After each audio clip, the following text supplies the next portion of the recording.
حق اور باطل کا مقابلہ جب بھی ہوا ہے، حق اور باطل جب بھی برسرے پیکار ہوئے ہیں،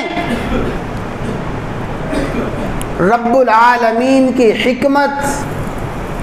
رب العالمین کی قدرت یہی رہی ہے کہ حق ہمیشہ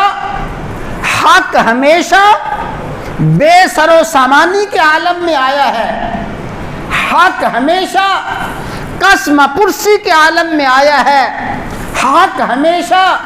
قلت اور وسائل کی عدم دستیابی کی صورت میں آیا ہے،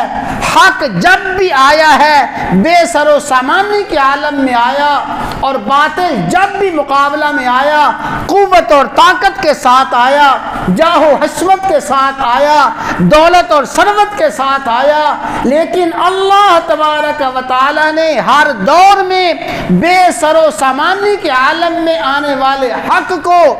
باطل پہ ہمیشہ فتح عطا فرمائی ہے۔ یہ تمہید بڑی ہی توجہ کے ساتھ سمجھنے کی ضرورت ہے۔ اللہ کا قرآن ہمیں بتاتا ہے کہ باطل جس قوت اور طاقت کے ساتھ آیا، نمرود ہے،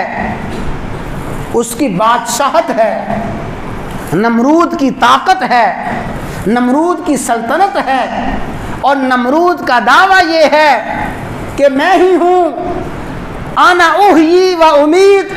زندگی اور موت کا مالک تو میں ہوں، بادشاہت میرے پاس ہے، طاقت میرے پاس ہے، جاہ و حشمت میرے پاس ہے۔ تو باطل نمرود کی طاقت کی شکل میں آیا، اللہ تعالیٰ نے حق کا نمائندہ ابراہیم علیہ السلام کو بنا کے بھیجا۔ ابراہیم علیہ السلام بے سر و سامانی کے عالم میں آئے، قسم پرسی کے عالم میں آئے، انتہائی تنگ دستی اور غربت کے عالم میں آئے، لیکن اللہ تعالیٰ نے ابراہیم علیہ السلام کو بے سر و سامانی کے عالم میں نمرود کی طاقت اور قوت پہ فتح عطا فرمائی۔ اللہ کا قرآن ہمیں بتاتا ہے کہ باطل فرعون کی قوت اور طاقت،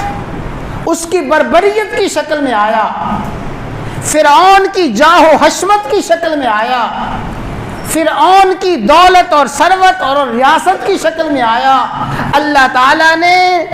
فرعون کے مقابلہ میں حق کا نمائندہ موسیٰ علیہ السلام کو بنا کے بھیجا۔ موسیٰ علیہ السلام اس عظیم باطل کے مقابلہ میں بے سر و سامانی کے عالم میں آئے، اور سب سے آخر میں حق کے سب سے بڑے نمائندہ، سب سے آخر میں حق کے سب سے بڑے مرکز سیدنا و مولانا محمد الرسول اللہ، سب کہہ دیں صلی اللہ علیہ وسلم، حق کے نمائندے، حق کے مرکز، حق کے سرچشمہ بن کے آئے۔ محمد الرسول اللہ صلی اللہ علیہ وسلم کی طاقت، محمد صلی اللہ علیہ وسلم کی قوت، اور مقابلہ میں آنے والے اہل مکہ کی قریش کی قوت کا کوئی مقابلہ ہی نہیں ہے۔ بے سر و سامانی کے عالم میں سیدنا و مولانا محمد الرسول اللہ صلی اللہ علیہ وسلم صدائے حق بلند کرتے ہیں، اس کے مقابلہ میں قریشی مال و دولت کے اور طاقت اور قوت کے ساتھ آتے ہیں، جاہ و حشمت کے ساتھ آتے ہیں۔ تو حضرات گرامی یاد رکھ لیجئے، باطل اور حق کی ٹکر روز اول سے جاری ہے، جاری رہے گی، اور باطل جب بھی آیا ہے طاقت اور حشمت کے ساتھ آیا ہے، نمرودیت اور فرعونیت کے ساتھ آیا ہے، باطل جب بھی آیا ہے جاہ و حشمت کے ساتھ آیا ہے، اور باطل کے مقابلہ میں حق جب بھی آیا بے سر و سامانی کے عالم میں آیا، لیکن اللہ تعالیٰ نے بے سر و سامانی کے عالم میں آنے والے حق کو ہمیشہ باطل کے مقابلہ میں فتح عطا فرمائی ہے، غلبہ عطا فرمایا ہے۔ یہ تو جہالت لا علمی بہت بڑی جہالت ہے کہ جب طاقت کو یکسانیت کی نظر سے دیکھا جائے کہ ہم اپنی طاقت کو دیکھیں، ہم اپنی وسائل کو دیکھیں، اپنی قوت کو دیکھیں، مقابلہ میں آنے والی طاقت کو دیکھیں. نہیں، اللہ تعالیٰ نے قرآن کریم میں واضح اعلان فرما دیا، کم من فئۃ قلیلہ غلبت فئۃ کثیرہ.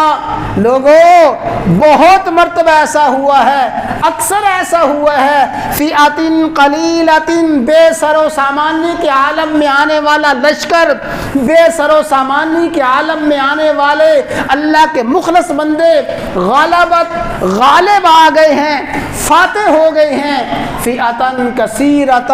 بہت بڑے بڑے لشکر پر، بڑی قوت اور طاقت پہ چھوٹے چھوٹے لشکر غالب آ گئے ہیں باذن اللہ. اللہ کی طاقت اور اللہ کی قوت ان کے ساتھ ہوتی ہے. اللہ بے سر و سامانی کے عالم میں آنے والے حق کو ہمیشہ فتح عطا فرماتے ہیں.